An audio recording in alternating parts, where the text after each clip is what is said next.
Mess with the goat. You'll get the horns, then the butt. Because that's what goats do. 103.3, The Goat. On a Gimme All You Got Friday, we're going to get right to it. We've got him for about 10 minutes or so this morning, live from NOLA. He's a busy guy. Mr. Gus Kattengell, Saints and Pelicans correspondent, squeezing us in this morning. Good morning, Gus. I'm not going to talk college football with you. I'll talk plenty of UL and other stuff with some other guests. So let's get right to the Saints and Pelicans. Not a fun day to talk about either. I know the Pelicans have 71 games left, and they have plenty of time to work out some kinks. But, man, I had it on the laptop in the press box last night at Cajun Field, and that was the worst half of basketball they've played all season. That second half was abysmal, man.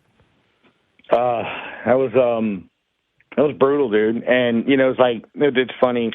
I was sitting in the studio with Todd, and, we gave each other that look, no Dame Lillard, and you're thinking this is a gift-wrap win. Portland's happy with their start. They're ready to just kind of walk away, and we'll see you later. I mean, it was a nice, start for them. And on the road trip, you want to make sure that your best player, who's been playing fantastic, is healthy. And what's interesting is talking to their play-by-play guy, he was unhappy about not playing. Damian Lillard wanted to play. He wanted to play against CJ, and he didn't want to sit. It's the medical staff that now kind of runs the NBA. We saw it with BI, with Zion. I mean, players want to get back in and play, and a lot of times they're being told no by the medical staff, not even the coaches or anything now. So, and then he walks out to go upstairs and calls the game, and he just shook his head. He's like, I just don't have a good feeling about it. And we kept talking about it during the broadcast. Scott, it reminded you of the Dallas game, when the Pels were shorthanded and they defeated Dallas. They played like dogs, man. Yeah, I mean, JV and CJ right. Played great. The bench, the role guys played fantastic. And then you've got, look, all I know is when Josh Hart's on the other team, if you don't bring your lunch pail, he's going to eat it. I mean, he will eat your lunch. And no Lillard, no Nurkic, and the Pelicans, they did okay in the first half, and Jonas played good, but let's, and they can't seem to win two in a row. They can't seem to lose two in a row. I mean, you've got Houston tomorrow. They'll probably play better and win, whatever.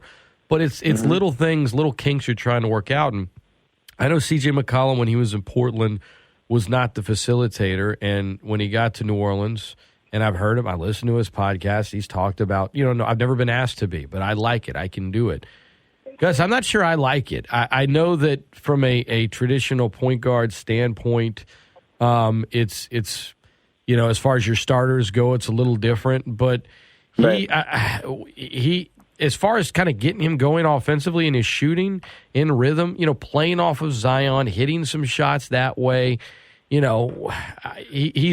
He's taking a lot of heat right now, and I don't think it's all fair. He's doing something new. He also looks like he could use one of those days of rest. But I'm not saying he's playing good either. Like, he's frustrating at times, but my thing is I don't know that his role – I get it if you start the game a certain way because you want those five guys out there.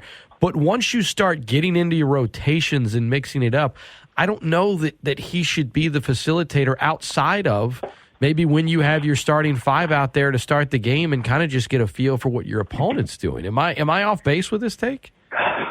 No, in that, look, I have said several times to Joe, our producer, while we're in the studio watching the game, he's been, and again, I want to carefully word it because it's not probably the full scope of the definition, but so I would say he's a disappointment. It's been disappointing in the start of the season for him, specifically, as you mentioned, on the offensive side. There's no other way to look at it. He has struggled, and it wasn't just last night. He has gone all season. Several games, Scott, where he just does not score, or it's 1 for 7, 1 for 9, 0 for 5. He made his first bucket in the win against the Bulls Wednesday with 5 minutes left in his first field goal, 5 minutes left in the third quarter. No, he was scoreless at halftime.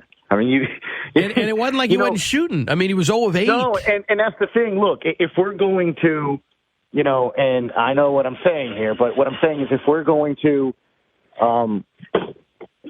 criticize Bledsoe, criticize some of the other two guards, Lonzo. I mean, if I'm going to call him Bumzo Ball because he can't score, my point is your point or shooting, they have to score. I mean, you have to score. I mean, I'm all for facilitating an 8 assists and 7 assists, but if guys on the other teams you're playing, you need to go look up on the roster, are at 12, 14 points, and you're at 0, it's going to be hard every single night for the Pelicans to do it. And look, you're bringing up a very interesting point that I've noticed in following these games, man, where you're seeing a lot of people that cover the Pels really, really question what exactly is this offensive philosophy. And I think the thing that you're seeing, Scott, is that's the issue when you don't have Zion for a year.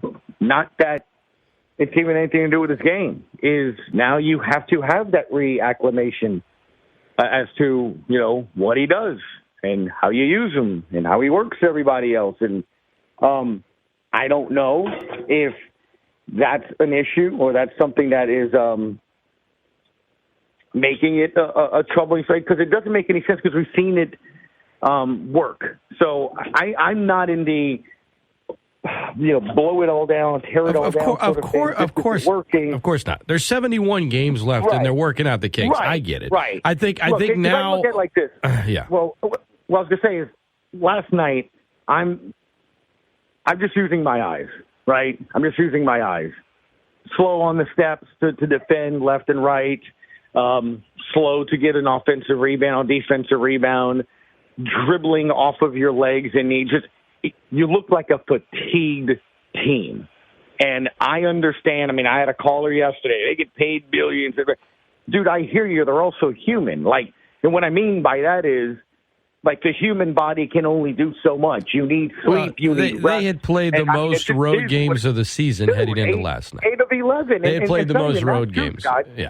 When Todd brings it out, you've gone from Brooklyn to L.A. You have gone from the East Coast to all the way in the West and then back over the East after a home game. A lot of people don't think about it, but when they had that back-to-back with Atlanta, they played a game here, and then they flew. They lost an hour going by the East Coast. So you get on the plane and you normally would get to a hotel 12:30, 1 o'clock. It's now 2:33 by the time you go to bed. Those little things add up. I'll say this because I want to get your thoughts on the Saints real quick. Mm-hmm. I think McCollum, who led the team in minutes played last night, leading the team by far in minutes played so far this season, maybe give him one of those rest days that you're seeing on the other teams and experiment a little bit with ball distribution with someone else. Use it as a double. He needs the rest, and let's check out, what the offense looks like with some other facilitators, with our other starting 4 guys, what that might look like. Right, I know CJ's not going to the bench. I know that. I'm just it seems like it would do them a little good. I keep saying there's 71 games left if they're in the play, and there's 70 games left. Right. And they've got plenty of time to figure some things out, and I'm not worried about it long term. Just frustrated watching the second half last night from the press box, watching, the Cajuns play well on the field, but watching the Pelicans play just atrocious in the second half at home against the team that was not playing their by far best player. Saints, this injury report, they're going into Pittsburgh off of their worst performance of the season. I don't care what anyone says. It was worse than the one at Carolina, as bad as that one was. Yeah. That was just Monday night was tough to watch. I was there. It was, I'd rather be at the dentist. Good Lord. Pete Werner, Eric McCoy suffer new injuries. Of course, Davenport, not that he's done much this year. Marcus May, Andrus Peat, that's a big one. He hadn't practiced yet this week. Lattimore and Ingram are still out.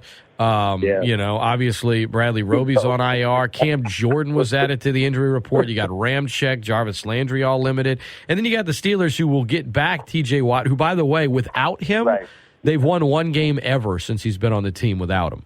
With them, they win a lot more games. I'm not saying it's all on him, but come on, man. The stats are pretty staggering.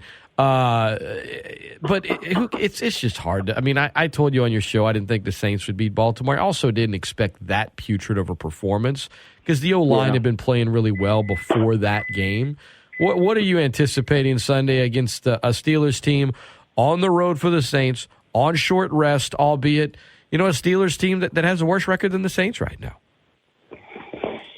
Man, I can tell you what people over here anticipate. I mean, even Spencer show yesterday, Scott, talking about it with people, and I'm no longer getting calls as to, matchups, run a play, start this quarterback, this guy's about it.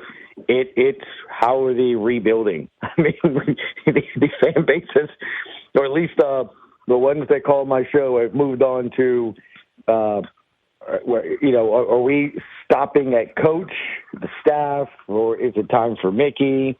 New set of eyes. What can you get for such and such player?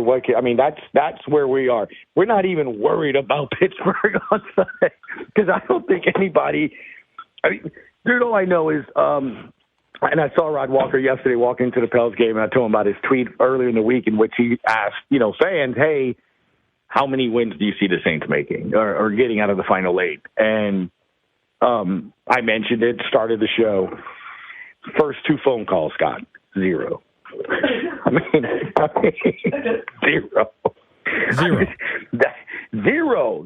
They think they're winning 0. I think that's a reflection of the fact that they aren't really good. But it's also, if you had asked them a week prior, right, they wouldn't have said that because they were coming off their best performance of the season, and now right, they're coming off their worst performance of the season. So right, exactly. We can be a prisoner of the moment and acknowledge that the Saints still aren't good, and that the NFC South should be relegated for how bad it is this season. I think we can say all those things, and they're all true. And look, and you congratulate the Panthers, right, by beating the Falcons.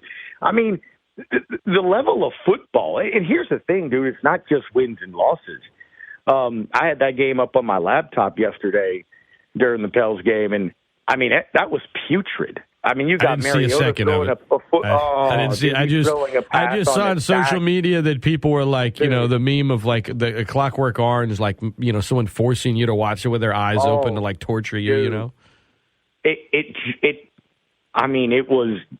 Oh my goodness! I mean, the only thing missing was essentially P.J. Walker or somebody just throwing it off a referee's head, which we saw with the Pels. I mean, literally Zion was coming in off of a screen and the pass went right through his hands and hit him on the noggin. I mean, it was just one of them nights, dude. But no, I mean, and that's the thing. It's crazy because you still have a chance, to win that. But, the conversation I had, and I think even when you came on Wednesday, Scott, was, I think what you don't want to do is look at this, and I keep using the relationship analogy so much, especially with the Saints. You don't want to look at it like you would a relationship. Be like, hey, we fight a lot of stuff, but maybe we can make this work. Or a marriage that's, you've tried counseling, you try those things. Is it irreparable? Is it damaged for real? Is it irreconcilable? However you want to look at it. Because what you have to look at it, and you do have to forecast a bit, right? And you can look at it and say, okay, well, you haven't had a lot of players and snaps with players that you thought because of injury. Yes, you're right. You're absolutely right. I mean, Luke Johnson tweeted that yesterday, which is remarkable, right? Lattimore, Adebo, Roby, May, Tyrann Mathieu. They played 0 snaps together this year. 0. That's your 2 starting corners. Roby got elevated to nickel after the Chauncey thing, and you 2 starting safeties. Now, granted, I think Alontae Taylor is better than Roby now, but still, that's what you went into the season thinking was going to be your starting, 5 corners or defensive backs. They've played 0 snaps together. But again, how do you look at that, Scott? Do you look at that and go, well, if they're healthy, will be different? I think that's dangerous because I think even healthy, I don't see much of a change. I don't think the safety positions, both of them, are ones that you are confident in next year, right? I do think Alontae Taylor is a guy that is showing that somebody you can trust and that will be better, and I hear that. You mentioned, Cam Jordan going there literally to rest day, kind of like the C.J. McCollum thing that you're talking about there. But, dude, he looked really old on Monday. Now, I understand it's Lamar Jackson, and I get that, but I just – Lamar, it is Lamar, though. Like they're bad against mobile quarterbacks, and they met the best one. One of the best ones ever. And guess what? Davenport's injured again, even though he's just limited this week. But still, I think you even told me on Wednesday, right? I mean, that train has left the track. It's done. He'll play the rest of the season when he's healthy enough to play, but that's it. He's gone. I wouldn't be surprised if he actually retired from football, not because no one would be willing to pay him, but simply because he just, in terms of priority, I have that feel. Gus, man, I know you got to run this morning. I know you and I usually chat longer. To the listeners, we got to let Gus go, man. He's got the young one. He's got to get him to school. He's got a lot of stuff he's got to do. And I know if I ask you one more question, we might be talking for another 10 minutes. So I'm gonna do the right thing and tell you to get out of here and go take care of your family. I hear you, man. I promise we'll talk longer next week. It's all good, brother. It's all good, man. All the best. Have a great weekend. All right, bud. Bye-bye. All right. That is Gus Kattengell, our Saints and Pelicans correspondent.